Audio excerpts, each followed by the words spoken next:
ਹਾਂਜੀ ਸਟੂਡੈਂਟਸ, ਤੁਹਾਡਾ ਸਭ ਦਾ ਸਵਾਗਤ ਹੈ ਸਮਾਰਟ ਸਟਾਰਟ ਅਕੈਡਮੀ ਦੇ YouTube ਚੈਨਲ ਕੀ ਪੁਆਇੰਟ 05 ਦੇ ਵਿੱਚ। ਆਪਾਂ ETT ਕੈਡਰ 894 ਪੋਸਟਾਂ ਦੀ ਪ੍ਰੈਪਰੇਸ਼ਨ ਸਟਾਰਟ ਕੀਤੀ ਹੋਈ ਹੈ। ਪੋਲੀਟੀਕਲ ਸਾਇੰਸ ਦੇ ਆਪਾਂ ਆਲਰੇਡੀ 2 ਲੈਕਚਰਸ ਲਗਾ ਚੁੱਕੇ ਹਾਂ। ਅੱਜ ਆਪਣਾ 3rd ਲੈਕਚਰ ਹੈ।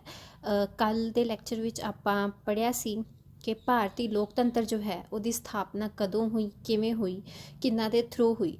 ਅੱਜ ਆਪਾਂ ਸੰਵਿਧਾਨ ਦੇ ਬਾਰੇ ਅੱਗੇ ਹੋਰ ਚੀਜ਼ਾਂ ਪੜ੍ਹਾਂਗੇ ਕਿ ਸੰਵਿਧਾਨ ਵਿੱਚ ਕਿਹੜੀਆਂ ਚੀਜ਼ਾਂ ਕਿਵੇਂ ਐਡ ਹੋਈਆਂ ਅਤੇ ਕਿਹੜੀਆਂ ਜੋ ਚੀਜ਼ਾਂ ਉਹਨਾਂ ਨੂੰ ਉਸ ਟਾਈਮ ਸੰਵਿਧਾਨ ਵਿੱਚ ਇਨਕਲੂਡ ਕੀਤਾ ਗਿਆ, ਬਾਅਦ ਵਿੱਚ ਕਿਹੜੀਆਂ ਅਮੈਂਡਮੈਂਟਸ ਹੋਈਆਂ, ਕਿੰਨੇ ਤਰ੍ਹਾਂ ਦੇ ਹੋਰ ਸੰਵਿਧਾਨ ਪੜ੍ਹੇ ਗਏ ਆਪਣਾ ਭਾਰਤੀ ਸੰਵਿਧਾਨ ਬਣਾਉਣ ਲਈ। ਤਾਂ ਚਲੋ ਅੱਜ ਦਾ ਲੈਕਚਰ ਸਟਾਰਟ ਕਰਦੇ ਹਾਂ। ਲੈਕਚਰ ਸਟਾਰਟ ਕਰਨ ਤੋਂ ਪਹਿਲਾਂ ਜਿਹੜੇ ਬੱਚਿਆਂ ਨੇ ਹਜੇ ਤੱਕ ਸਾਡੇ ਚੈਨਲ ਨੂੰ ਸਬਸਕ੍ਰਾਈਬ ਨਹੀਂ ਕੀਤਾ ਉਹ ਸਬਸਕ੍ਰਾਈਬ ਕਰ ਲਓ, ਬੈਲ ਆਈਕਨ 'ਤੇ ਕਲਿੱਕ ਕਰ ਦਿਓ। ਤਾਂ ਚਲੋ ਅੱਜ ਦਾ ਲੈਕਚਰ ਸਟਾਰਟ ਕਰਦੇ ਹਾਂ। ਕੱਲ੍ਹ ਆਪਾਂ ਪੜ੍ਹਿਆ ਸੀ ਕਿ ਭਾਰਤੀ ਸੰਵਿਧਾਨ ਦੇ ਜੋ ਫਾਦਰ ਹੈ, ਜੋ ਪਿਤਾ ਹੈ, ਉਹ ਕਿਹੜੇ ਮੰਨੇ ਜਾਂਦੇ ਆ? ਡਾਕਟਰ BR ਅੰਬੇਦਕਰ ਜੀ ਮੰਨੇ ਜਾਂਦੇ ਆ। ਸੋ ਉਹਨਾਂ ਨੇ ਇੱਕ ਕੋਇਟ ਕਿਹਾ ਅਬਾਊਟ ਆਰ ਇੰਡੀਅਨ ਕੌਨਸਟੀਟਿਊਸ਼ਨ ਕਿ I like the religion that teaches liberty, equality and fraternity. ਯਾਨੀ ਕਿ ਉਹਨਾਂ ਨੇ ਇਹ ਚੀਜ਼ ਕੀ ਆਪਣੇ ਸੰਵਿਧਾਨ ਲਈ ਕਹੀ ਹੈ ਕਿਉਂਕਿ ਆਪਣਾ ਜੋ ਦੇਸ਼ ਹੈ ਬਹੁਤ ਸਾਰੇ ਧਰਮ ਆਪਣੇ ਦੇਸ਼ ਦੇ ਵਿੱਚ ਮੰਨੇ ਜਾਂਦੇ ਆ, ਬਹੁਤ ਸਾਰੇ ਜਾਤਾਂ ਦੇ ਲੋਕ ਹੈ।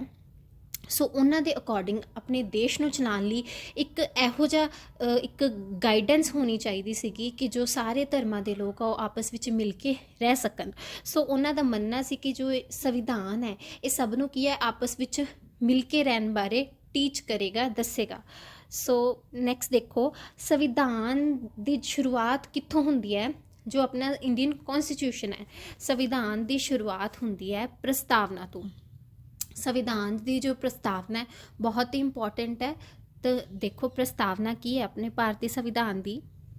ਅਸੀਂ ਭਾਰਤ ਦੇ ਲੋਕ ਭਾਰਤ ਨੂੰ ਇੱਕ ਸੰਪੂਰਨ ਪ੍ਰਭੂਸੱਤਾ ਸੰਪੰਨ, ਸਮਾਜਵਾਦੀ, ਧਰਮ ਨਿਰਪੱਖ, ਪ੍ਰਜਾਤੰਤਰੀ ਗਣਰਾਜ ਬਣਾਉਣ ਲਈ ਅਤੇ ਇਸ ਦੇ ਸਾਰੇ ਨਾਗਰਿਕਾਂ ਨੂੰ ਸਮਾਜਿਕ, ਆਰਥਿਕ ਤੇ ਰਾਜਨੀਤਿਕ ਨਿਆਂ, ਵਿਚਾਰ ਪ੍ਰਗਟਾਉਣ, ਵਿਸ਼ਵਾਸ, ਧਰਮ ਤੇ ਉਪਾਸਨਾ ਦੀ ਸੁਤੰਤਰਤਾ, ਪ੍ਰਤਿਸ਼ਠਾ ਦੇ ਅਵਸਰ ਦੀ ਸਮਾਨਤਾ ਪ੍ਰਾਪਤ ਕਰਾਉਣ ਲਈ ਅਤੇ ਉਹਨਾਂ ਸਭਨਾਂ ਵਿੱਚ ਵਿਅਕਤੀ ਦੀ ਗੌਰਵਤਾ ਅਤੇ ਰਾਸ਼ਟਰ ਦੀ ਏਕਤਾ ਤੇ ਅਖੰਡਤਾ ਨੂੰ ਸੁਰੱਖਿਅਤ ਕਰਨ ਲਈ ਭਰਾਤਰੀ ਭਾਵ ਨੂੰ ਵਧਾਉਣ ਲਈ ਦ੍ਰਿੜ ਸੰਕਲਪ ਹੋ ਕੇ ਆਪਣੀ ਇਸ ਸੰਵਿਧਾਨ ਸਭਾ ਵਿੱਚ 26 ਨਵੰਬਰ 1949 ਨੂੰ ਇਸ ਦੁਆਰਾ ਇਸ ਸੰਵਿਧਾਨ ਨੂੰ ਅੰਗੀਕਰਨ, ਅਧਿਨਿਯਮ ਅਤੇ ਆਤਮ ਸਮਰਪਣ ਕਰਦੇ ਹਾਂ। ਯਾਨੀ ਜੋ ਸੰਵਿਧਾਨ ਦੀ ਪ੍ਰਸਤਾਵਨਾ ਹੈ ਉਹਦੇ ਅਕੋਰਡਿੰਗ ਆਪਾਂ ਕੀ ਹੈ, ਜੋ ਸਾਰੀਆਂ ਚੀਜ਼ਾਂ ਸੰਵਿਧਾਨ ਦੇ ਵਿੱਚ ਮੌਜੂਦ ਹੈ, ਜੋ ਚੀਜ਼ਾਂ ਸੰਵਿਧਾਨ ਦੇ ਵਿੱਚ ਲਿਖੀਆਂ ਜਾ ਚੁੱਕੀਆਂ, ਉਹਨਾਂ ਦਾ ਮੋਟਿਵ ਕੀ ਹੈ ਪ੍ਰਸਤਾਵਨਾ ਵਿੱਚ ਉਹ ਦੱਸਿਆ ਗਿਆ ਕਿ ਉਹ ਜਿਹੜਾ ਉਹਨਾਂ ਦਾ ਮੋਟਿਵ ਹੈ ਉਸ ਮੋਟਿਵ ਨੂੰ ਪੂਰਾ ਕਰਨ ਲਈ ਅਸੀਂ ਇਸ ਸੰਵਿਧਾਨ ਨੂੰ ਕੀ ਹੈ ਆਤਮ ਸਮਰਪਣ ਕਰਦੇ ਹਾਂ। 26 ਨਵੰਬਰ 1949 ਨੂੰ ਆਪਾਂ ਨੂੰ ਪਤਾ ਕਿ ਸੰਵਿਧਾਨ ਸਭਾ ਨੇ ਕੀ ਸੀਗਾ, ਸੰਵਿਧਾਨ ਨੂੰ ਅਡੋਪਟ ਕਰ ਲਿਆ ਸੀ, ਸਾਈਨ ਕੀਤੇ ਸੀ। ਸੋ ਇਹ ਜੋ ਸੰਵਿਧਾਨ ਦੀ ਪ੍ਰਸਤਾਵਨਾ ਹੈ ਇਹ ਸੰਵਿਧਾਨ ਨੂੰ ਸਮਝਣ ਵਿੱਚ ਕੀ ਹੈ ਬਹੁਤ ਹੀ ਇੰਪੋਰਟੈਂਟ ਜੋ ਰੋਲ ਹੈ ਉਹ ਪੇ ਕਰਦੀ ਹੈ। ਸੋ ਆਪਾਂ ਅੱਗੇ ਦੇਖਦੇ ਹਾਂ ਕਿ ਇਸ ਪ੍ਰਸਤਾਵਨਾ ਦੇ ਜੋ ਕੀ ਪੁਆਇੰਟਸ ਹੈ ਉਹ ਕੀ ਹੈ। ਸੋ ਦੇਖੋ ਜਿਹੜੀ ਸੰਵਿਧਾਨ ਦੀ ਪ੍ਰਸਤਾਵਨਾ ਹੈ ਉਹਦੇ ਤੋਂ ਆਪਾਂ ਨੂੰ ਪਤਾ ਲੱਗਦਾ ਹੈ ਕਿ ਜੋ ਆਪਣੇ ਸੰਵਿਧਾਨ ਦੇ ਨਿਰਮਾਤਾ ਸੀ ਉਹਨਾਂ ਦੇ ਉਦੇਸ਼ ਕੀ ਹੈ, ਉਹਨਾਂ ਦਾ ਸਿਧਾਂਤ ਕੀ ਸੀ, ਕਿ ਉਹ ਕੀ ਚਾਹੁੰਦੇ ਸੀ ਕਿ ਜੋ ਆਪਣਾ ਦੇਸ਼ ਹੈ ਆਉਣ ਵਾਲੇ ਸਮੇਂ ਵਿੱਚ ਕਿਸ ਤਰ੍ਹਾਂ ਦਾ ਹੋਵੇ। ਸੋ ਸੰਵਿਧਾਨ ਦੇ ਜੋ ਕੀ ਪੁਆਇੰਟਸ ਹੈ ਉਹ ਪ੍ਰਸਤਾਵਨਾ ਵਿੱਚ ਜੋ ਕੀ ਪੁਆਇੰਟਸ ਹੈ ਦੈਟ ਆਰ, ਸਭ ਤੋਂ ਪਹਿਲਾਂ ਕਿਹਾ ਗਿਆ ਹੈ ਕਿ ਪ੍ਰਭੂਸੱਤਾ ਸੰਪੰਨ। ਸੋ ਦੇਖੋ ਪ੍ਰਭੂਸੱਤਾ ਦਾ ਮਤਲਬ ਹੁੰਦਾ ਹੈ ਕਿ ਜੋ ਦੇਸ਼ ਹੈ, ਦੇਸ਼ ਦੇ ਉੱਪਰ ਕਿਸੇ ਵੀ ਬਾਹਰਲੀ ਜੋ ਪਾਵਰ ਹੈ ਉਹਦਾ ਰਾਜ ਨਹੀਂ ਗਾ। ਜੋ ਦੇਸ਼ ਹੈ ਉਹ ਬਾਹਰੀ ਰੂਪ ਵਿੱਚ ਪੂਰਨ ਤੌਰ 'ਤੇ ਕੀ ਹੈ ਸੁਤੰਤਰ ਹੈ। ਦੇਸ਼ ਦੇ ਜੋ ਅੰਦਰਲੇ ਲੋਕ ਹੈ ਉਹੀ ਆਪਸ ਵਿੱਚ ਡਿਸਾਈਡ ਕਰਨਗੇ ਕਿ ਦੇਸ਼ ਨੂੰ ਕਿਹਨੇ ਚਲਾਉਣਾ ਹੈ, ਦੇਸ਼ ਦੀ ਸਰਕਾਰ ਕਿਹੜੀ ਹੋਏਗੀ, ਦੇਸ਼ ਨੂੰ ਚਲਾਉਣ ਲਈ ਨਿਯਮ ਕਿਹੜੇ ਹੋਣਗੇ। ਉਹੀ ਜੋ ਦੇਸ਼ ਦੇ ਲੋਕ ਹੈ ਉਹੀ ਹਰ ਕੀ ਹੈ ਡਿਸੀਜਨ ਲੈਣਗੇ, ਕਾਨੂੰਨ ਬਣਾਉਣਗੇ। ਸੋ ਬਾਹਰੀ ਤੌਰ 'ਤੇ ਕੀ ਹੈ ਦੇਸ਼ ਪੂਰੀ ਤਰ੍ਹਾਂ ਸੁਤੰਤਰ ਹੈ। ਮਤਲਬ ਕੀ ਹੈ ਪ੍ਰਭੂਸੱਤਾ ਸੰਪੰਨ ਹੈ ਕਿ ਬਾਹਰੀ ਤੌਰ ਤੇ ਦੇਸ਼ ਕਿਸੇ ਦਾ ਗੁਲਾਮ ਨਹੀਂ ਹੈ। ਜਿਵੇਂ ਆਪਾਂ ਪਹਿਲਾਂ ਅੰਗਰੇਜ਼ਾਂ ਦੇ ਸੀ ਉਸ ਤਰ੍ਹਾਂ ਦਾ ਹੁਣ ਕੋਈ ਵੀ ਰੋਲ ਨਹੀਂ ਹੈ। ਨੈਕਸਟ ਹੈ ਲੋਕਤੰਤਰੀ। ਲੋਕਤੰਤਰੀ ਦਾ ਮਤਲਬ ਹੈ ਕਿ ਲੋਕ ਖੁਦ ਆਪਦੀ ਸਰਕਾਰ ਚੂਜ਼ ਕਰਦੇ ਆ, ਮਤ ਅਧਿਕਾਰ ਹੈਗਾ ਉਹਨਾਂ ਨੂੰ, ਵੋਟ ਡਾਲਦੇ ਆ ਤੇ ਆਪਣੀ ਸਰਕਾਰ ਬਣਾਉਂਦੇ ਆ। ਜਿਹੜੀ ਸਰਕਾਰ ਬਣੇਗੀ ਉਹੀ ਕੀ ਹੈ ਦੇਸ਼ ਨੂੰ ਚਲਾਏਗੀ। ਲੋਕਤੰਤਰੀ ਦਾ ਆਪਾਂ ਫਰਸਟ ਲੈਕਚਰ ਵਿੱਚ ਮਤਲਬ ਵੀ ਪੜ੍ਹਿਆ ਸੀ ਕਿ ਲੋਕਾਂ ਲਈ, ਲੋਕਾਂ ਰਾਹੀਂ ਜਿਹੜੀ ਸਰਕਾਰ ਹੈ ਲੋਕਾਂ ਦੇ ਲਈ ਹੀ ਹੈ, ਲੋਕ ਖੁਦ ਚੂਜ਼ ਕਰਦੇ ਆਪਦੇ ਲਈ ਸਰਕਾਰ, ਉਹੀ ਕੀ ਹੈ ਲੋਕਤੰਤਰੀ ਹੈ। ਯਾਨੀ ਪ੍ਰਸਤਾਵਨਾ ਆਪਾਂ ਨੂੰ ਇਹ ਦਿਖਾਉਂਦੀ ਹੈ ਕਿ ਆਪਣਾ ਜੋ ਦੇਸ਼ ਹੈ ਉਹ ਕੀ ਹੈ ਪ੍ਰਭੂ ਸੱਤਾ ਸੰਪੰਨ ਹੈ, ਲੋਕਤੰਤਰੀ ਹੈ। ਉਸ ਤੋਂ ਬਾਅਦ ਗਣਰਾਜ। ਗਣਰਾਜ ਦਾ ਮਤਲਬ ਹੈ ਕਿ ਕੁਝ ਰੂਲਸ ਐਂਡ ਰੈਗੂਲੇਸ਼ਨਸ ਆ ਜਿਨ੍ਹਾਂ ਦੇ ਅਕੋਰਡਿੰਗ ਸਰਕਾਰ ਕੀ ਹੈ ਆਪਣਾ ਦੇਸ਼ ਚਲਾਏਗੀ। ਸੋ ਜੇ ਜੋ ਪ੍ਰਜਾ ਹੈ, ਜੋ ਲੋਕ ਹੈ, ਉਹ ਸਰਕਾਰ ਚੁਣਦੇ ਆ, ਇੱਕ ਵੋਟਿੰਗ ਦਾ ਮੈਥਡ ਹੋਏਗਾ, ਰੂਲਸ ਹੋਣਗੇ, ਉਹੀ ਰੂਲਸ ਨੂੰ ਫੋਲੋ ਕਰਕੇ ਜੋ ਆਪਣੇ ਕੌਨਸਟੀਟਿਊਸ਼ਨ ਵਿੱਚ ਲਿਖੇ ਹੋਏ ਆ ਉਹਨਾਂ ਰੂਲਸ ਨੂੰ ਫੋਲੋ ਕਰਕੇ ਹੀ ਜੋ ਸਰਕਾਰ ਹੈ ਉਹ ਕੀ ਹੈ ਦੇਸ਼ ਨੂੰ ਅੱਗੇ ਚਲਾਏਗੀ। ਯਾਨੀ ਕਿ ਸਰਕਾਰ ਵੀ ਕੀ ਹੈ ਸਿਰਫ ਸੇਵਾ ਕਰੇਗੀ ਲੋਕਾਂ ਦੀ। ਯਾਨੀ ਗਣਰਾਜ ਹੈ ਕਿ ਕੁਝ ਰੂਲਸ ਐਂਡ ਰੈਗੂਲੇਸ਼ਨਸ ਦੇ ਅਕੋਰਡਿੰਗ ਹੀ ਦੇਸ਼ ਕੀ ਹੈ ਚੱਲੇਗਾ। ਨੈਕਸਟ ਹੈ ਧਰਮ ਨਿਰਪੱਖ। ਧਰਮ ਨਿਰਪੱਖ ਆਪਾਂ ਸਭ ਨੂੰ ਪਤਾ ਹੈ ਕਿ ਇੰਡੀਆ ਦੇ ਵਿੱਚ ਬਹੁਤ ਸਾਰੇ ਧਰਮ ਹੈ ਨਾ, ਐਂਡ ਆਪਣੀ ਜੋ ਪਾਰਟੀਸ਼ਨ ਹੋਈ ਸੀ, ਜੋ ਵੰਡ ਹੋਈ ਸੀ, ਉਹ ਵੀ ਧਰਮ ਦੇ ਆਧਾਰ 'ਤੇ ਹੀ ਹੋਈ ਸੀ ਕਿ ਹਿੰਦੁਸਤਾਨ ਯਾਨੀ ਜੋ ਹਿੰਦੂਆਂ ਦਾ ਦੇਸ਼ ਮੰਨਿਆ ਗਿਆ, ਪਾਕਿਸਤਾਨ ਯਾਨੀ ਜਿਹੜੀ ਸਾਈਡ ਮੁਸਲਿਮਸ ਚਲੇ ਗਏ। ਸੋ ਉਹਨਾਂ ਨੂੰ ਜੋ ਆਪਣੇ ਸੰਵਿਧਾਨ ਦੇ ਨਿਰਮਾਤਾ ਸੀ ਉਹਨਾਂ ਨੂੰ ਪਤਾ ਸੀਗਾ ਕਿ ਅੱਜ ਇਸ ਤਰ੍ਹਾਂ ਦੇ ਹਾਲਾਤ ਪੈਦਾ ਹੋਏ ਹੈ ਕਿ ਪਾਰਟੀਸ਼ਨ ਹੋਈ ਹੈ ਧਰਮ ਦੇ ਨਾਮ 'ਤੇ, ਹੈ ਨਾ। ਸੋ ਇਨ ਫਿਊਚਰ ਵੀ ਇੱਦਾਂ ਦਾ ਕੁਛ ਹੋ ਸਕਦਾ ਹੈ। ਸੋ ਉਸ ਚੀਜ਼ ਨੂੰ ਪ੍ਰੀਵੈਂਟ ਕਰਨ ਲਈ ਧਰਮ ਨਿਰਪੱਖ ਉਹਨਾਂ ਨੇ ਪ੍ਰਸਤਾਵਨਾ ਵਿੱਚ ਤੇ ਕੌਨਸਟੀਟਿਊਸ਼ਨ ਵਿੱਚ ਐਡ ਕੀਤਾ ਤਾਂ ਕਿ ਬਹੁਤ ਸਾਰੇ ਧਰਮਾਂ ਦੇ ਲੋਕ, ਅਲੱਗ-ਅਲੱਗ ਜਾਤਾਂ ਦੇ ਲੋਕ, ਅਲੱਗ-ਅਲੱਗ ਕਾਸਟ ਦੇ ਲੋਕ ਇੱਕੋ ਦੇਸ਼ ਦੇ ਵਿੱਚ ਭਰਾਤਰੀ ਭਾਵ ਨਾਲ, ਭਾਈਚਾਰੇ ਨਾਲ ਕੀ ਹੈ ਰਹਿ ਸਕਣ। ਯਾਨੀ ਕਿ ਹਿੰਦੁਸਤਾਨ ਵਿੱਚ ਧਰਮ ਦੇ ਨਾਂ 'ਤੇ ਕਿਸੇ ਵੀ ਨਾਲ ਕਿਸੇ ਵੀ ਤਰ੍ਹਾਂ ਦਾ ਕੋਈ ਭੇਦਭਾਵ ਨਹੀਂ ਕੀਤਾ ਜਾਏਗਾ।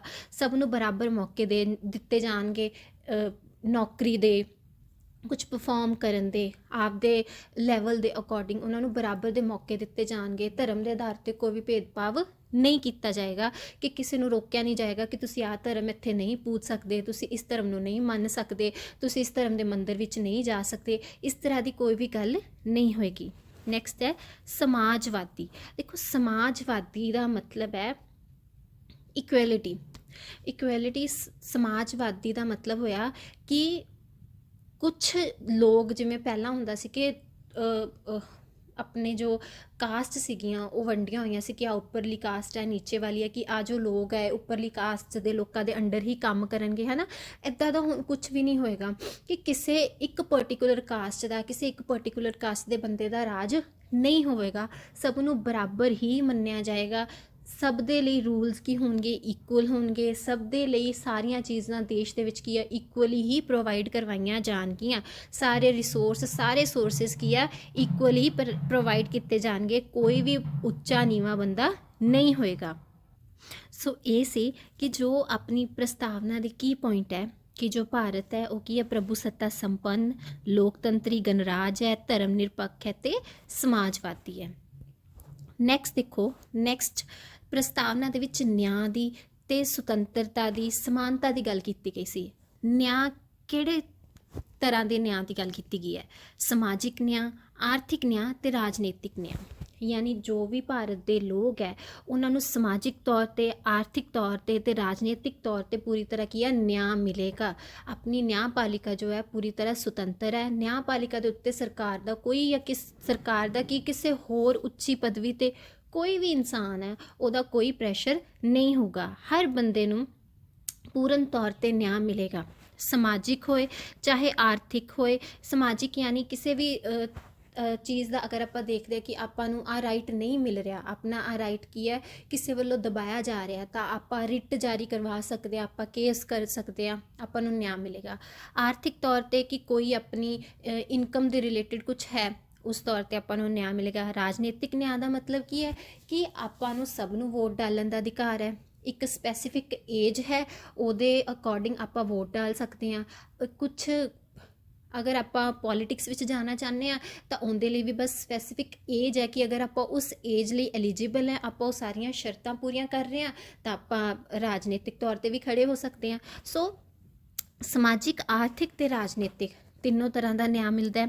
ਸੁਤੰਤਰਤਾ ਦੇਖੋ ਵਿਚਾਰ ਪ੍ਰਗਟਾਉਣ ਦੀ, यानी एक्सप्रैशन ऑफ स्पीच, ਆਪਾਂ ਆਪਦੇ ਵਿਚਾਰ ਪ੍ਰਗਟ ਕਰ ਸਕਦੇ ਹਾਂ। ਅਗਰ ਆਪਾਂ ਨੂੰ ਸਰਕਾਰ ਦੀ ਕੋਈ ਰੂਲ ਆਪਾਂ ਨੂੰ ਪਸੰਦ ਨਹੀਂ ਆਉਂਦਾ ਜਾਂ ਆਪਾਂ ਨੂੰ ਲੱਗਦਾ ਕਿ ਇਹ ਰੂਲ ਆਪਣੀਆਂ ਰਾਈਟਸ ਦੇ ਖਿਲਾਫ ਆ ਜਾਂ ਇਹ ਰੂਲ ਜੋ ਹੈ ਆਪਣੇ ਲਈ ਸਹੀ ਨਹੀਂ ਹੈ, ਤਾਂ ਆਪਾਂ ਉਹਦੇ ਲਈ ਆਵਾਜ਼ ਉਠਾ ਸਕਦੇ ਹਾਂ। ਲੋਕ ਧਰਨੇ ਲਗਾਉਂਦੇ ਆ, ਰੈਲੀਆਂ ਨਿਕਾਲਦੇ ਆ, ਹੈ ਨਾ, ਉਹ ਇਸੇ ਰੂਲ ਦਾ ਪਾਰਟ ਹੈ।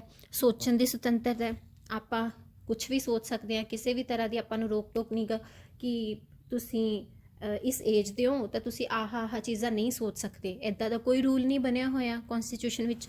ਸੋ ਆਪਾਂ ਨੂੰ ਪੂਰੀ ਤਰ੍ਹਾਂ 'ਤੇ ਸੋਚਣ ਦੀ ਵੀ ਸੁਤੰਤਰਤਾ ਹੈ, ਵਿਚਾਰ ਪ੍ਰਗਟਾਉਣ ਦੀ ਵੀ ਸੁਤੰਤਰਤਾ ਹੈ। ਵਿਸ਼ਵਾਸ ਅਤੇ ਉਪਾਸਨਾ ਦੀ ਸੁਤੰਤਰਤਾ। ਵਿਸ਼ਵਾਸ ਤੇ ਉਪਾਸਨਾ ਦਾ ਮਤਲਬ ਹੈ ਕਿ ਆਪਾਂ ਕਿਸੇ ਵੀ ਧਰਮ ਦੀ ਉਪਾਸਨਾ ਕਰ ਸਕਦੇ ਹਾਂ। ਆਪਣਾ ਵਿਸ਼ਵਾਸ ਹੈ ਆਪਾਂ ਮੰਨ ਸਕਦੇ ਹਾਂ, ਆਪਣਾ ਵਿਸ਼ਵਾਸ ਨਹੀਂ ਹੈ ਆਪਾਂ ਨਹੀਂ ਮੰਨ ਸਕਦੇ। ਆਪਣੇ 'ਤੇ ਕਿਸੇ ਵੀ ਤਰ੍ਹਾਂ 'ਤੇ ਕੋਈ ਵੀ ਜ਼ੋਰ ਜ਼ਬਰਦਸਤੀ ਨਹੀਂ ਕੀਤੀ ਜਾਊਗੀ। ਆਪਾਂ ਕਿਸੇ ਵੀ ਧਰਮ ਦੇ ਕਿਸੇ ਵੀ ਧਾਰਮਿਕ ਸਥਾਨ ਦੇ ਚੀਜ਼ਾਂ ਵਿੱਚ ਪਾਰਟ ਲੈ ਸਕਦੇ ਹਾਂ।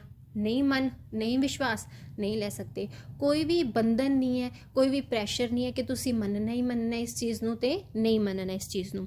ਸੋ ਵਿਚਾਰ ਪ੍ਰਗਟਾਉਣ ਦੀ, ਕੁਛ ਸੋਚਣ ਦੀ ਤੇ ਉਪਾਸਨਾ ਕਰਨ ਦੀ ਕੀ ਹੈ, ਸੁਤੰਤਰਤਾ ਹੈ।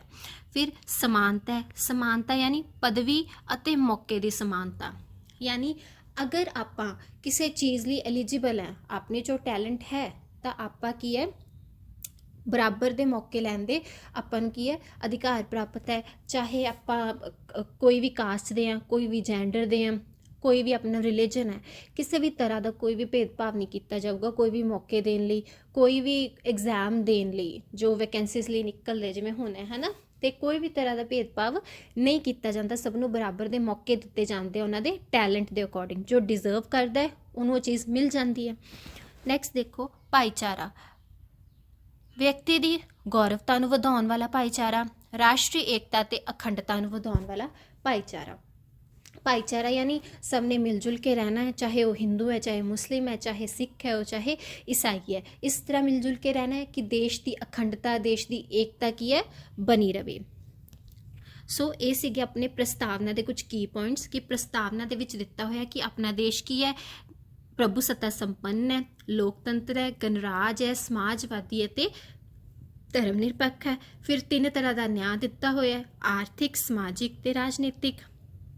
ਸੁਤੰਤਰਤਾ ਦਿੱਤੀ ਹੋਈ ਹੈ, ਵਿਚਾਰ ਪ੍ਰਗਟਾਉਣ ਦੀ, ਸੋਚਣ ਦੀ ਸੁਤੰਤਰਤਾ ਦਿੱਤੀ ਹੋਈ ਹੈ ਤੇ ਵਿਸ਼ਵਾਸ ਤੇ ਉਪਾਸਨਾ ਦੀ ਸੁਤੰਤਰਤਾ ਹੈ। ਬਰਾਬਰਤਾ ਦਿੱਤੀ ਹੋਈ ਹੈ, ਸਾਰਿਆਂ ਨੂੰ ਸਮਾਨਤਾ ਦਿੱਤੀ ਹੋਈ ਹੈ, ਮੌਕਿਆਂ ਦੀ, ਪਦਵੀਆਂ ਦੀ, ਐਂਡ ਭਾਈਚਾਰਾ ਬਣਾ ਕੇ ਰੱਖਣ ਦੀ ਜੋ ਹੈ ਭਾਵਨਾ ਉਹ ਪ੍ਰਗਟ ਕੀਤੀ ਹੋਈ ਹੈ ਪ੍ਰਸਤਾਵਨਾ ਦੇ ਵਿੱਚ। ਸੋ ਜੋ ਪ੍ਰਸਤਾਵਨਾ ਹੈ ਉਹ ਕੀ ਹੈ, ਸੰਵਿਧਾਨ ਦਾ ਜੋ ਮੇਨ ਮੋਟਿਵ ਹੈ ਉਹ ਪ੍ਰਗਟ ਕਰਦੀ ਹੈ ਕਿ ਸੰਵਿਧਾਨ ਦੇ ਵਿੱਚ ਜੋ ਆ ਸਾਰੀਆਂ ਚੀਜ਼ਾਂ ਪ੍ਰਸਤਾਵਨਾ ਦੇ ਵਿੱਚ ਲਿਖੀਆਂ, ਉਹ ਚੀਜ਼ਾਂ ਨੂੰ ਕੀ ਹੈ, ਜੋ ਕੀ ਪੁਆਇੰਟਸ ਆ ਉਹਨਾਂ ਨੂੰ ਸੰਵਿਧਾਨ ਦੇ ਵਿੱਚ ਕੀ ਹੈ ਇਲੈਬੋਰੇਟ ਕੀਤਾ ਗਿਆ। ਸੰਵਿਧਾਨ ਦੇ ਵਿੱਚ ਇਹਨਾਂ ਸਾਰੀਆਂ ਚੀਜ਼ਾਂ ਨੂੰ ਬਰਕਰਾਰ ਰੱਖਣ ਲਈ ਰੂਲਸ ਰੈਗੂਲੇਸ਼ਨਸ ਦਿੱਤੇ ਹੋਏ ਹੈ। ਸੋ ਜੋ ਪ੍ਰਸਤਾਵਨਾ ਇੱਕ ਟਾਈਪ ਆਫ ਇੰਡੈਕਸ ਦੀ ਤਰ੍ਹਾਂ ਕੰਮ ਕਰਦੀ ਹੈ ਸੰਵਿਧਾਨ ਦੇ ਲਈ। ਤਾਂ ਅੱਗੇ ਦੇਖੋ ਕਿ ਪ੍ਰਸਤਾਵਨਾ ਜੋ ਹੈ ਉਹਦੇ ਵਿੱਚ ਹੁਣ ਤੱਕ ਸਿਰਫ ਇੱਕ ਸੋਧ ਹੋਈ ਹੈ। ਪ੍ਰਸਤਾਵਨਾ ਦੇ ਵਿੱਚ ਅੱਜ ਤੱਕ ਸਿਰਫ ਇੱਕ ਸੋਧ ਹੋਈ ਹੈ ਜੋ ਕਿ 42ਵੀਂ ਸੋਧ ਸੀ। 1976 ਈਸਵੀ ਵਿੱਚ ਇਹ ਸੋਧ ਹੋਈ ਸੀ, ਜਿਹਦੇ ਵਿੱਚ ਕੀ ਸੀ 3 ਨਵੇਂ ਸ਼ਬਦਾਂ ਨੂੰ ਪ੍ਰਸਤਾਵਨਾ ਦੇ ਵਿੱਚ ਐਡ ਕੀਤਾ ਗਿਆ ਸੀ। ਉਹ 3 ਸ਼ਬਦ ਕਿਹੜੇ ਹੈ, ਸਮਾਜਵਾਦ, ਧਰਮ ਨਿਰਪੱਖ ਤੇ ਅਖੰਡਤਾ। ਇਹ ਜੋ 3 ਸ਼ਬਦ ਹੈ, ਇਹ 3 ਸ਼ਬਦ ਜਦੋਂ 1949 ਵਿੱਚ ਸੰਵਿਧਾਨ ਨੂੰ ਆਪਾਂ ਪ੍ਰਵਾਨ ਕੀਤਾ ਸੀ, ਜਦੋਂ ਸੰਵਿਧਾਨ ਨੂੰ ਜੋ ਸੰਵਿਧਾਨਿਕ ਸਭਾ ਸੀ ਉਹਨੇ ਪ੍ਰਵਾਨ ਕੀਤਾ ਸੀ, ਉਸ ਟਾਈਮ ਕਿਸੇ 3 ਸ਼ਬਦ ਨਹੀਂ ਜੋੜੇ ਗਏ ਸੀ। ਪਰ 1976 ਈਸਵੀ ਵਿੱਚ 42ਵੀਂ ਸੋਧ ਹੋਈ ਤੇ ਸੰਵਿਧਾਨ ਦੀ ਜੋ ਪ੍ਰਸਤਾਵਨਾ ਸੀ ਉਹਦੇ ਵਿੱਚ ਆ ਤਿੰਨੋਂ ਸ਼ਬਦ ਕੀ ਹੈ ਜੋੜੇ ਗਏ, ਸਮਾਜਵਾਦੀ, ਧਰਮ ਨਿਰਪੱਖ ਤੇ ਅਖੰਡਤਾ। ਨੈਕਸਟ ਦੇਖੋ ਸੰਵਿਧਾਨ ਦੇ ਵਿੱਚ ਪਹਿਲਾਂ ਕੀ ਸੀ, ਜਦੋਂ ਸੰਵਿਧਾਨ ਬਣਿਆ 395 ਅਨੁਛੇਦ ਸੀ। ਅੱਜ ਇਹਨਾਂ ਦੀ ਗਿਣਤੀ ਕੀ ਹੈ 348 ਮੰਨੀ ਜਾਂਦੀ ਹੈ। 8 ਅਨੁਸੂਚੀਆਂ ਸੀ, ਅੱਜ ਕਿੰਨੀ ਹੈ 12 ਅਨੁਸੂਚੀਆਂ। ਪਹਿਲਾਂ 22 ਪਾਰਟ ਸੀ ਇਹਦੇ, ਹੁਣ ਕਿੰਨੇ ਆ 25 ਪਾਰਟ ਹੈ। ਤੇ ਅੱਜ ਤੱਕ ਟੋਟਲ 104 ਅਮੈਂਡਮੈਂਟਸ ਆਪਣੇ ਸੰਵਿਧਾਨ ਵਿੱਚ ਹੋ ਚੁੱਕੀਆਂ। ਇਹਨਾਂ ਨੂੰ ਆਪਾਂ ਅੱਗੇ ਇਲੈਬੋਰੇਟ ਕਰਕੇ ਪੜਾਂਗੇ। ਇਹ ਸਿਰਫ ਇੱਕ ਵਿਊ ਹੈ ਕਿ ਸੰਵਿਧਾਨ ਦੇ ਵਿੱਚ ਆਹ ਚੀਜ਼ਾਂ ਹੈ, ਆਪਾਂ ਇਹਨਾਂ ਨੂੰ ਅੱਗੇ ਬਹੁਤ ਹੀ ਅੱਛੇ ਵੇ ਨਾਲ ਐਕਸਪਲੇਨੇਸ਼ਨ ਇਹਨਾਂ ਦੀ ਪੜਾਂਗੇ। ਸੋ 395 ਅਨੁਛੇਦ ਪਹਿਲਾਂ ਸੀ, ਹੁਣ 448 ਹੈ। ਪਹਿਲਾਂ 8 ਅਨੁਸੂਚੀਆਂ ਸੀ, ਹੁਣ 12 ਹੈ। ਪਹਿਲਾਂ 22 ਪਾਰਟ ਸੀ ਤੇ ਹੁਣ 25 ਹੈ। ਤੇ ਅੱਜ ਤੱਕ 104 ਅਮੈਂਡਮੈਂਟਸ ਆਪਣੇ ਸੰਵਿਧਾਨ ਦੇ ਵਿੱਚ, ਯਾਨੀ ਸੋਧਾਂ 104 ਸੋਧਾਂ ਆਪਣੇ ਸੰਵਿਧਾਨ ਦੇ ਵਿੱਚ ਅੱਜ ਤੱਕ ਹੋ ਚੁੱਕੀਆਂ। ਬਟ ਜੋ ਸੰਵਿਧਾਨ ਦੀ ਪ੍ਰਸਤਾਵਨਾ ਹੈ ਉਹਦੇ ਵਿੱਚ ਸਿਰਫ ਇੱਕ ਸੋਧ ਹੋਈ ਹੈ ਅੱਜ ਤੱਕ, 42ਵੀਂ ਸੋਧ, ਜੋ ਕਿ 1976 ਵਿੱਚ ਹੋਈ ਸੀ। ਉਸ ਤੋਂ ਬਾਅਦ ਅੱਜ ਤੱਕ ਸੰਵਿਧਾਨ ਦੀ ਪ੍ਰਸਤਾਵਨਾ ਦੇ ਵਿੱਚ ਕਿਸੇ ਵੀ ਤਰ੍ਹਾਂ ਦੀ ਕੋਈ ਵੀ ਸੋਧ ਨਹੀਂ ਹੋਈ। ਨੈਕਸਟ ਦੇਖੋ, ਆਪਣਾ ਸੰਵਿਧਾਨ ਜੋ ਹੈ, ਆਪਣਾ ਸੰਵਿਧਾਨ ਬਣਾਉਣ ਦੇ ਲਈ ਲਗਭਗ 60 ਹੋਰ ਦੇਸ਼ਾਂ ਦਾ ਸੰਵਿਧਾਨ ਪੜ੍ਹਿਆ ਗਿਆ ਸੀ। 60 ਦੇਸ਼ਾਂ ਦਾ ਸੰਵਿਧਾਨ ਪੜ੍ਹਿਆ ਗਿਆ ਸੀ ਤੇ ਉਹਨਾਂ 60 ਦੇਸ਼ਾਂ ਦੇ ਸੰਵਿਧਾਨ ਵਿੱਚੋਂ ਜਿਹੜੀਆਂ ਚੀਜ਼ਾਂ ਐਕੂਰੇਟ ਲੱਗੀਆਂ, ਸਹੀ ਲੱਗੀਆਂ, ਉਹ ਕੀ ਆ, ਉਹਨਾਂ ਤੋਂ ਬੋਰੋ ਕੀਤੀਆਂ ਗਈਆਂ ਸੀ। ਸੋ ਜੋ ਆਪਣਾ ਸੰਵਿਧਾਨ ਹੈ ਉਹ ਬਾਕੀ ਦੁਨੀਆ ਦੇ ਬਹੁਤ ਸਾਰੇ ਸੰਵਿਧਾਨਾਂ ਤੋਂ ਕੀ ਹੈ, ਸਰੋਤਾਂ ਤੋਂ ਕੀ ਹੈ, ਇਕੱਠਾ ਕੀਤਾ ਗਿਆ। ਸੋ ਆਪਾਂ ਹੁਣ ਪੜ੍ਹਨਾ ਹੈ ਕਿ ਕਿਹੜੀ ਚੀਜ਼ ਹੈ ਜੋ ਆਪਾਂ ਕਿਹੜੇ ਦੇਸ਼ ਦੇ ਸੰਵਿਧਾਨ ਤੋਂ ਲਈ ਹੈ, ਬੋਰੋ ਕੀਤੀ ਹੈ। ਸੋ ਸਭ ਤੋਂ ਪਹਿਲਾਂ ਦੇਖੋ UK, ਯੂਨਾਈਟਿਡ ਕਿੰਗਡਮ ਯਾਨੀ ਇੰਗਲੈਂਡ ਤੋਂ ਕੀ ਕੁਛ ਬੋਰੋ ਕੀਤਾ ਹੈ। ਸੰਸਦੀ ਪ੍ਰਣਾਲੀ ਬੋਰੋ ਕੀਤੀ ਹੈ ਕਿ ਜਿਹੜੀ ਸਰਕਾਰ ਪਾਰਲੀਮੈਂਟ ਹੋਏਗੀ ਸੰਸਦ ਦੇ ਟਾਈਪ ਨਾਲ ਚੱਲੇਗੀ। ਰਾਸ਼ਟਰਪਤੀ ਦੇਸ਼ ਦਾ ਨਾਮ ਮਾਤਰ ਮੁਖੀ ਹੋਏਗਾ, ਯਾਨੀ ਜੋ ਰਾਸ਼ਟਰਪਤੀ ਹੋਏਗਾ ਦੇਸ਼ ਦਾ, ਉਹ ਕੀ ਹੋਊਗਾ, ਸਿਰਫ ਨੋਮੀਨਲ ਹੈਡ ਹੋਏਗਾ, ਕੋਈ ਰਾਜਾ ਜਾਂ ਰਾਣੀ ਨਹੀਂ ਹੋਏਗਾ, ਉਹ ਸਿਰਫ ਨੋਮੀਨਲ ਹੈਡ ਹੋਏਗਾ। ਕਾਨੂੰਨ ਪਾਸ ਕਰਨ ਦੀ ਵਿਧੀ, ਕਿ ਦੇਸ਼ ਦੇ ਵਿੱਚ ਕਾਨੂੰਨ ਕਿਵੇਂ ਪਾਸ ਹੋਣਾ ਹੈ, ਉਹ ਜੋ ਪ੍ਰੋਸੀਜਰ ਹੈ ਕਿ ਸਦਨ ਦੀ ਬੈਠਕ ਹੁੰਦੀ ਹੈ, ਵੋਟਿੰਗ ਹੁੰਦੀ ਹੈ, ਉਹ ਸਾਰਾ ਜੋ ਪ੍ਰੋਸੀਜਰ ਹੈ ਉਹ ਕਿੱਥੋਂ ਲਿਆ ਗਿਆ, ਯੂਨਾਈਟਿਡ ਕਿੰਗਡਮ ਤੋਂ ਲਿਆ ਗਿਆ। ਸੰਸਦ ਦੇ ਵਿਸ਼ੇਸ਼ ਅਧਿਕਾਰ, ਕਿ ਜੋ ਪਾਰਲੀਮੈਂਟ ਹੈ, ਪਾਰਲੀਮੈਂਟ ਗਵਰਨਮੈਂਟ ਆ, ਉਹਦੇ ਕੁਝ ਵਿਸ਼ੇਸ਼ ਅਧਿਕਾਰ ਹੈ, ਉਹ ਯੂਨਾਈਟਿਡ ਕਿੰਗਡਮ ਤੋਂ ਲਿਆ ਗਿਆ। ਕਾਨੂੰਨ ਦਾ ਸ਼ਾਸਨ, ਯਾਨੀ ਜੋ ਦੇਸ਼ ਹੈ ਉਹਦੇ ਵਿੱਚ ਸਿਰਫ ਕਾਨੂੰਨ ਦਾ ਸ਼ਾਸਨ ਚੱਲੇਗਾ, ਕਾਨੂੰਨ ਤੋਂ ਉੱਪਰ ਹੋਰ ਕੁਝ ਵੀ ਨਹੀਂ ਹੋਏਗਾ। ਸਿੰਗਲ ਸਿਟੀਜ਼ਨਸ਼ਿਪ, ਯਾਨੀ ਕਿ ਇੱਕ ਹੀ ਆਪਾਂ ਨੂੰ ਮਿਲੇਗੀ ਸਿਟੀਜ਼ਨਸ਼ਿਪ ਦੇਸ਼ ਦੀ। ਕਈ ਦੇਸ਼ਾਂ ਦੇ ਵਿੱਚ ਕੀ ਹੁੰਦਾ ਹੈ, ਰਾਜ ਦੀ ਅਲੱਗ ਸਿਟੀਜ਼ਨਸ਼ਿਪ ਹੁੰਦੀ ਹੈ ਤੇ ਦੇਸ਼ ਦੀ ਅਲੱਗ ਹੁੰਦੀ ਹੈ। ਬਟ ਆਪਣੇ ਇੰਡੀਆ ਦੇ ਵਿੱਚ ਕੀ ਹੈ, ਸਿਰਫ ਇੱਕੋ ਸਿਟੀਜ਼ਨਸ਼ਿਪ ਹੁੰਦੀ ਹੈ ਕਿ ਆਪਾਂ ਕੀ ਆ, ਇੰਡੀਆ ਦੇ ਨਾਗਰਿਕ ਆ। ਨਾਗਰਿਕਤਾ ਸਿਰਫ ਇੱਕੋ ਹੀ ਮਿਲਦੀ ਹੈ। ਉਹ ਆਪਾਂ ਕਿੱਥੋਂ ਲਿੱਤੀ ਹੈ, ਯੂਨਾਈਟਿਡ ਕਿੰਗਡਮ ਯਾਨੀ UK ਤੋਂ ਬੋਰੋ ਕੀਤੀ ਹੈ। ਸੋ ਬਹੁਤ ਇੰਪੋਰਟੈਂਟ ਹੈ, ਯਾਦ ਹੋਣੇ ਚਾਹੀਦੇ ਆਪਾਂ ਨੂੰ ਕਿ ਜੋ ਸਿੰਗਲ ਸਿਟੀਜ਼ਨਸ਼ਿਪ ਹੈ, ਕਾਨੂੰਨ ਦਾ ਸ਼ਾਸਨ ਹੈ, ਸੰਸਦ ਦੇ ਵਿਸ਼ੇਸ਼ ਅਧਿਕਾਰ, ਕਾਨੂੰਨ ਪਾਸ ਕਰਨ ਦੀ ਵਿਧੀ ਤੇ ਨੋਮੀਨਲ ਹੈਡ ਹੈ ਰਾਸ਼ਟਰਪਤੀ ਦੇਸ਼ ਦਾ, ਇਹ ਸਾਰੀਆਂ ਚੀਜ਼ਾਂ ਕਿੱਥੋਂ ਬੋਰੋ ਕੀਤੀਆਂ, UK ਤੋਂ ਬੋਰੋ ਕੀਤੀਆਂ। ਨੈਕਸਟ ਦੇਖੋ, USA ਤੋਂ ਕੀ ਬੋਰੋ ਕੀਤਾ ਹੈ, ਜੋ ਆਪਣੀ ਪ੍ਰਸਤਾਵਨਾ ਹੈ, ਜੋ ਆਪਣੀ ਪ੍ਰੀਐਂਬਲ ਹੈ, ਉਹ ਕਿੱਥੋਂ ਬੋਰੋ ਕੀਤੀ ਆਪਾਂ, USA ਤੋਂ ਬੋਰੋ ਕੀਤੀ ਹੈ। ਲਿਖਤੀ ਸੰਵਿਧਾਨ ਆਪਾਂ ਕਿੱਥੋਂ ਬੋਰੋ ਕੀਤਾ ਹੈ, USA ਤੋਂ ਬੋਰੋ ਕੀਤਾ ਹੈ। ਜੋ UK ਦਾ ਸੰਵਿਧਾਨ ਹੈ ਉਹ ਲਿਖਤੀ ਸੰਵਿਧਾਨ ਨਹੀਂ ਗਾ, ਬਟ ਜੋ USA ਦਾ ਸੰਵਿਧਾਨ ਹੈ ਉਹ ਕੀ ਹੈ, ਲਿਖਤੀ ਸੰਵਿਧਾਨ ਹੈ। ਸੋ ਜਿਹੜੇ ਸੰਵਿਧਾਨ ਦੇ ਨਿਰਮਾਤਾ ਸੀ ਉਹਨਾਂ ਨੇ ਸੋਚਿਆ ਕਿ ਸਾਡਾ ਸੰਵਿਧਾਨ ਵੀ ਕੀ ਹੈ, ਲਿਖਤੀ ਹੋਣਾ ਚਾਹੀਦਾ ਹੈ ਨਾ, ਤਾਂ ਕਿ ਆਉਣ ਵਾਲੀਆਂ ਜੋ ਜਨਰੇਸ਼ਨਸ ਆ ਉਹਨਾਂ ਤੱਕ ਇਹ ਚੀਜ਼ਾਂ ਕੀ ਆ, ਅੱਗੇ ਤੋਂ ਅੱਗੇ ਪਹੁੰਚਦੀਆਂ ਰਹਿਣ। ਸੋ ਲਿਖਤੀ ਸੰਵਿਧਾਨ ਵੀ USA ਤੋਂ ਬੋਰੋ ਕੀਤਾ ਹੈ। ਜੋ ਆਪਣੇ ਫੰਡਾਮੈਂਟਲ ਰਾਈਟਸ ਹੈ, ਮੌਲਿਕ ਅਧਿਕਾਰ ਹੈ, ਬਹੁਤ ਇੰਪੋਰਟੈਂਟ ਹੈ। ਮੌਲਿਕ ਅਧਿਕਾਰ ਜੋ ਹੈ ਕਿੱਥੋਂ ਬੋਰੋ ਕੀਤੇ ਗਏ ਹੈ, USA ਤੋਂ ਬੋਰੋ ਕੀਤੇ ਗਏ ਹੈ। ਸੁਪਰੀਮ ਕੋਰਟ ਦੀ ਜੋ ਬਣਤਰ ਹੈ ਤੇ ਸ਼ਕਤੀਆਂ, ਉਹ ਵੀ ਕਿੱਥੋਂ, USA ਤੋਂ ਬੋਰੋਡ ਹੈ। ਐਂਡ ਉਪ ਰਾਸ਼ਟਰਪਤੀ ਜੋ ਵਾਈਸ ਪ੍ਰੈਜ਼ੀਡੈਂਟ ਆਪਣੀ ਇੱਕ ਪਦਵੀ ਹੈ, ਉਹ ਵੀ ਕੀ ਹੈ, USA ਤੋਂ ਹੀ ਬੋਰੋ ਕੀਤੀ ਗਈ ਹੈ। ਜੋ ਇਹਦੇ ਵਿੱਚ ਸਾਰੀਆਂ ਯਾਦ ਰੱਖਣ ਦੀ ਜ਼ਰੂਰਤ ਨਹੀਂ ਗੀ, ਜੋ ਆਪਾਂ ਨੂੰ ਲੱਗਦਾ ਕਿ ਹਾਂ ਇੰਪੋਰਟੈਂਟ ਹੈ, ਜਿਵੇਂ ਦੇਖੋ ਪ੍ਰਸਤਾਵਨਾ ਇੰਪੋਰਟੈਂਟ ਹੈ, ਲਿਖਤੀ ਸੰਵਿਧਾਨ ਵੀ ਇੰਪੋਰਟੈਂਟ ਹੈ, ਮੌਲਿਕ ਅਧਿਕਾਰ ਯਾਨੀ ਜੋ ਆਪਣੇ ਫੰਡਾਮੈਂਟਲ ਰਾਈਟਸ ਹੈ, ਇਹ ਟੌਪਿਕ ਬਹੁਤ ਜ਼ਿਆਦਾ ਇੰਪੋਰਟੈਂਟ ਹੈ। ਸੋ ਇਹ ਯਾਦ ਰੱਖਣਾ ਜ਼ਰੂਰੀ ਹੈ ਕਿ ਇਹ ਇੱਕ ਪਰਟੀਕੂਲਰ ਜੋ ਚੀਜ਼ ਹੈ ਕਿੱਥੋਂ ਬੋਰੋ ਹੋਈ ਹੈ, USA ਤੋਂ ਹੋਈ ਹੈ। ਨੈਕਸਟ ਦੇਖੋ, ਰਸ਼ੀਆ ਤੋਂ ਕੀ ਬੋਰੋ ਕੀਤਾ ਹੈ, ਜੋ ਆਪਣੇ ਮੌਲਿਕ ਕਰਤੱਵ ਹੈ, ਫੰਡਾਮੈਂਟਲ ਡਿਊਟੀਜ਼ ਜੋ ਆਪਣੀਆਂ ਹੈ, ਫੰਡਾਮੈਂਟਲ ਡਿਊਟੀਜ਼, ਉਹ ਕਿੱਥੋਂ ਬੋਰੋ ਕੀਤੀਆਂ, ਰਸ਼ੀਆ ਤੋਂ। ਜਿਹੜੀ ਆਪਣੀ 5 ਈਅਰ ਪਲਾਨ ਹੈ, 5 ਸਾਲਾ ਯੋਜਨਾਵਾਂ ਪਹਿਲਾਂ ਚੱਲਦੀਆਂ ਸੀ, ਉਹ ਕਿੱਥੋਂ ਹੈਗੀਆਂ, ਰਸ਼ੀਆ ਤੋਂ ਬੋਰੋ ਕੀਤੀ ਹੈ। ਫਿਰ ਆਇਰਲੈਂਡ ਤੋਂ ਕੀ ਬੋਰੋ ਕੀਤਾ ਹੈ, ਰਾਜ ਦੀ ਨੀਤੀ ਦੇ ਨਿਰਦੇਸ਼ਕ ਸਿਧਾਂਤ, ਇਹ ਬਹੁਤ ਇੰਪੋਰਟੈਂਟ ਹੈ। ਜੋ ਆਪਣੇ DPSP ਹੈ ਯਾਨੀ directive principle of state policy, ਰਾਜ ਦੀ ਨੀਤੀ ਦੇ ਨਿਰਦੇਸ਼ਕ ਸਿਧਾਂਤ ਕਿੱਥੋਂ ਬੋਰੋ ਕੀਤੇ ਹੋਏ ਹੈ, ਇਹ ਆਇਰਲੈਂਡ ਤੋਂ ਬੋਰੋ ਕੀਤੇ ਹੋਏ ਹੈ। ਨੈਕਸਟ ਦੇਖੋ, ਸਾਊਥ ਅਫਰੀਕਾ ਤੋਂ ਕੀ ਬੋਰੋ ਕੀਤਾ ਹੈ, ਸੰਵਿਧਾਨਿਕ ਸੋਧ ਦੀ ਜੋ ਵਿਧੀ ਹੈ ਕਿ ਸੰਵਿਧਾਨ ਦੇ ਵਿੱਚ ਸੋਧ ਕਿਵੇਂ ਹੋਏਗੀ, ਜੋ ਪ੍ਰੋਸੀਜਰ ਹੈ, ਉਹ ਬੋਰੋ ਕੀਤਾ ਸਾਊਥ ਅਫਰੀਕਾ ਤੋਂ। ਦੇਖੋ ਸੋਧ ਨਹੀਂ ਬੋਰੋ ਕੀਤੀ ਕਿ ਸੋਧ ਹੋ ਸਕਦੀ ਹੈ। ਅਮੈਂਡਮੈਂਟ ਦਾ ਜਿਹੜਾ ਪ੍ਰੋਸੈਸ ਹੈ ਉਹ ਬੋਰੋ ਕੀਤਾ ਹੈ ਸਾਊਥ ਅਫਰੀਕਾ ਤੋਂ। ਫਿਰ ਜਰਮਨੀ ਤੋਂ ਕੀ ਬੋਰੋ ਕੀਤਾ ਹੈ? ਸੰਕਟਕਾਲੀਨ ਸ਼ਕਤੀਆਂ ਗੌਰਮੈਂਟ ਆਫ ਇੰਡੀਆ ਐਕਟ, ਜੋ ਆਪਣੀਆਂ ਐਮਰਜੈਂਸੀ ਟਾਈਮ ਜੋ ਗੌਰਮੈਂਟ ਆਫ ਇੰਡੀਆ ਨੂੰ ਸ਼ਕਤੀਆਂ ਮਿਲ ਜਾਂਦੀਆਂ, ਉਹ ਜਿਹੜਾ ਐਕਟ ਆ ਉਹ ਕਿੱਥੋਂ ਬੋਰੋ ਕੀਤਾ ਹੋਇਆ ਹੈ? ਜਰਮਨੀ ਤੋਂ ਬੋਰੋ ਕੀਤਾ ਹੋਇਆ ਹੈ ਕਿ ਐਮਰਜੈਂਸੀ ਦੇ ਟਾਈਮ ਜੋ ਫੰਡਾਮੈਂਟਲ ਰਾਈਟਸ ਹੈ ਲੋਕਾਂ ਦੇ ਉਹ ਕੀ ਹੈ ਸਸਪੈਂਡ ਹੋ ਜਾਣਗੇ, ਅਤੇ ਜੋ ਸਰਕਾਰ ਹੈ ਜੋ ਸੈਂਟਰ ਗੌਰਮੈਂਟ ਹੈ ਉਹਦਾ ਸ਼ਾਸਨ ਚੱਲੇਗਾ ਸਾਰੇ ਦੇਸ਼ 'ਤੇ।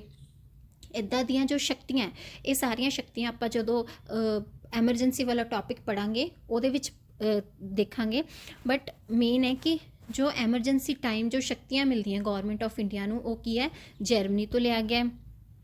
ਫਿਰ ਕੈਨੇਡਾ ਤੋਂ ਕੀ ਹੈ? ਜੋ ਸੰਘੀ ਢਾਂਚਾ ਹੈ ਆਪਣਾ ਗੌਰਮੈਂਟ ਆਫ ਇੰਡੀਆ ਦਾ, ਜੋ ਸੰਘੀ ਢਾਂਚਾ ਯਾਨੀ ਕਿ ਰਾਜ ਦੀ ਸਰਕਾਰ ਅਲੱਗ ਹੈ, ਸੈਂਟਰ ਗੌਰਮੈਂਟ ਅਲੱਗ ਹੈ, ਪਿੰਡਾਂ ਦੀ ਸਰਕਾਰ ਪੰਚਾਇਤਾਂ ਅਲੱਗ ਹੈ, ਉਹ ਜੋ ਇੱਕ ਸੰਘੀ ਢਾਂਚਾ ਹੈ ਉਹ ਕਿੱਥੋਂ ਲਿਆ ਗਿਆ? ਕੈਨੇਡਾ ਤੋਂ ਲਿਆ ਗਿਆ। ਜੋ ਆਪਣੀ ਗਣਤੰਤਰ ਹੈ, ਗਣਤੰਤਰ ਯਾਨੀ ਕਿ ਗਣਰਾਜ ਹੈ ਆਪਣਾ ਦੇਸ਼,